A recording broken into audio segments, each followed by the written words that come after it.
It's Jared from Strongroots Farm. We have had a major change in weather and we got to do a barnyard cleanup. So for several years now, we've been feeding cattle in our little feedlot here. In the winter, they can always go out to pasture. The gates are never shut, but they can get out of the weather, and we have a hay feeder here.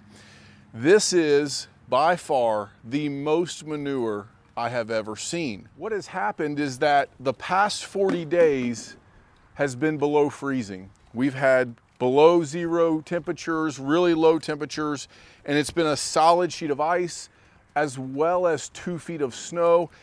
And then today it's 60 degrees. Welcome to Ohio. And so this area has collected more manure than in typical years because the cattle have stayed pinned in here. Now, we didn't shut the gate. They just didn't want to go out into deep snow. They didn't want to go out on the frozen ground where they couldn't get to the grass if they had the comfort of the barn and fresh, easy, clean hay right here. So they've stayed in this area and they've dropped a lot of manure. But now with all this snow melting and the water's running off, it's just made a nasty, mucky mess in here, and we have to clean it. We're gonna clean it up a little bit. Now, we do deep bedding in our barn. We will put the pigs in there later, and we usually have a lot of wood chips out here, but I've already kind of skimmed it off. Usually, about every month, I come through and just skim a little bit and pile it up in our compost corner over there. But this is a lot more than I'm used to because of the situation. So we're gonna have a lot of cleaning today. Get this cleaned off. We don't want our cattle standing in their own manure. It is gross, and we want them out on pasture in the grass, but the weather has treated us poorly this year, and so we're having to deal with this. So we're gonna get the bucket. I'm gonna show you this different bucket. We're gonna change the bucket on our tractor. We're gonna shoo the cows out of here, shut the gate so they can't come back in. They can go out to grass now. And we're gonna come in and make this nice again for them. So this is the manure bucket I built a few years back. I simply found a cheap bucket on Facebook Marketplace. I wanted to build one of these. I bought some 1-inch square tubing in 2.5 foot lengths, I believe. Cut them at an angle at the end, put a cap on them, welded them in here, and made my own manure bucket. I have found without these forks on the end, without this manure style bucket, with just a regular style bucket, you'll get a group of, a clump of hay or straw or whatever the bedding would be, and it just wants to pull itself back out. It doesn't want to stick in the bucket. So when it's slimy like this, a regular bucket is probably fine, but that manure bucket makes cleaning out your barn much easier. So we're gonna put that bucket on, we're gonna put you on a time lapse, we're gonna get started with this. Watch us clean up our barn.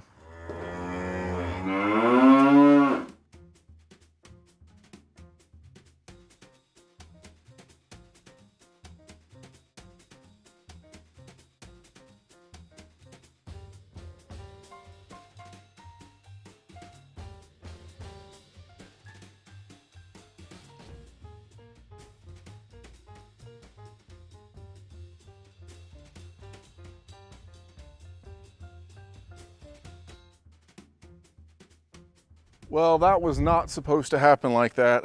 I don't know if you could tell from the time lapse, but it should not look like this still. It's really messy, really nasty. I've never actually seen this before in Ohio.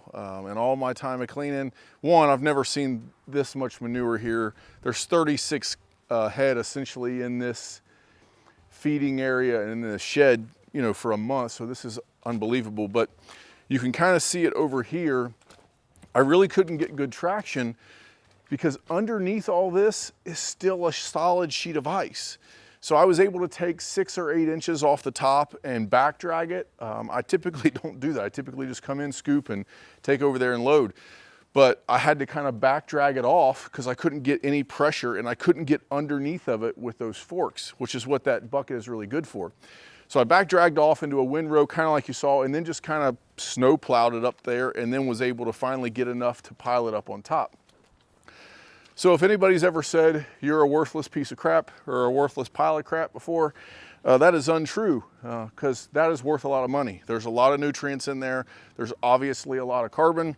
And so a big pile of crap is worth a lot of money to me because it's what's going to repopulate our pasture and really help out things. But this is not how it should look. So I'm hoping that what I skimmed off can let it get down to the ice. As I went across here, it was really bumpy because there's chunks of ice underneath there. So hopefully letting the sun get to it. We've got a few more days in this heat wave, you know, in the winter here, and this will all thaw out.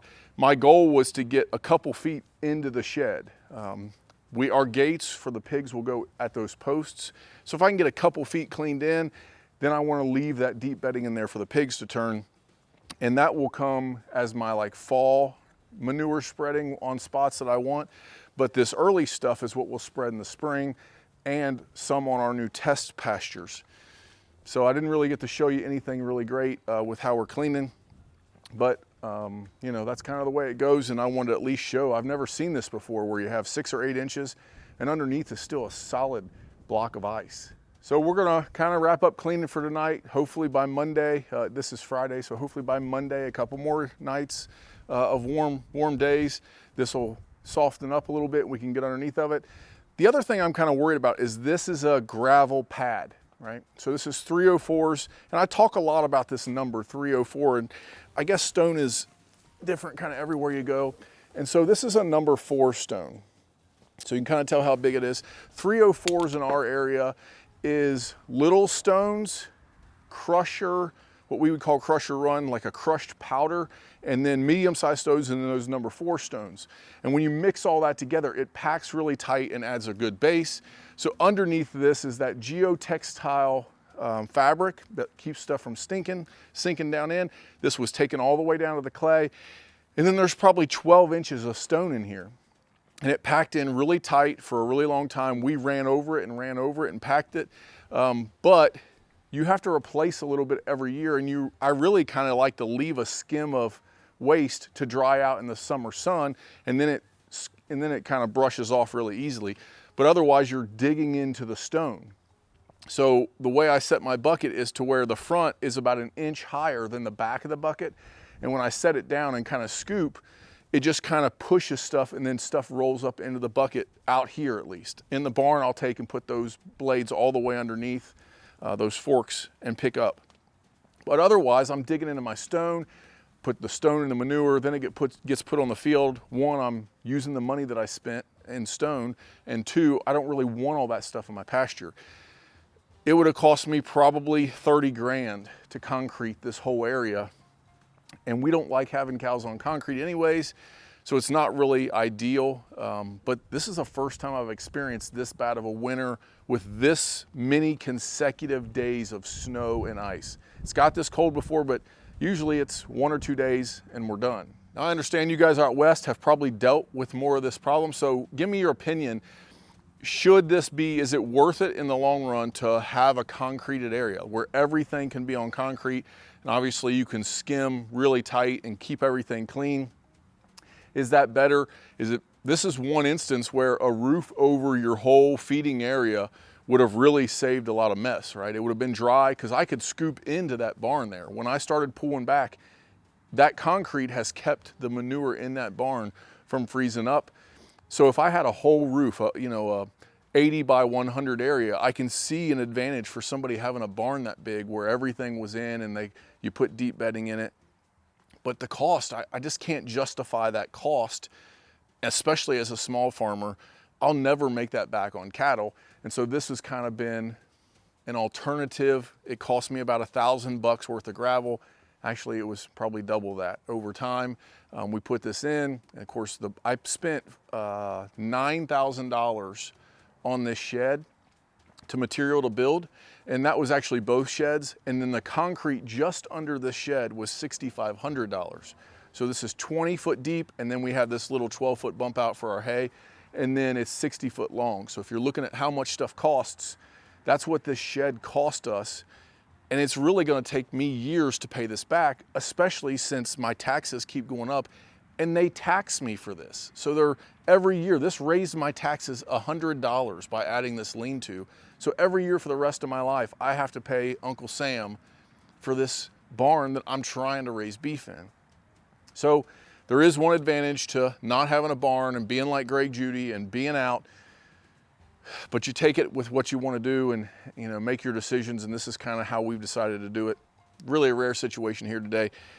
Not a great video, but there is some information here, and I'm curious about comments about should this be concrete? Is it gonna ever be worth it?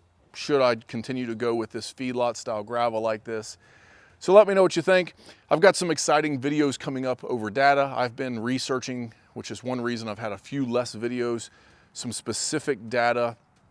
Those data-driven videos people are really interested in, and so I have had questions, and I'm gonna answer those through data coming up about profitability in cattle. That's one. And then as we extend on with our How to Start a Homestead series, we're in video number 4. It's gonna be what do you build first and why? And I'm gonna give you data with those answers. And so those are coming up. Thanks for sticking with us. Sorry this wasn't a great video. Appreciate your time. Till next time.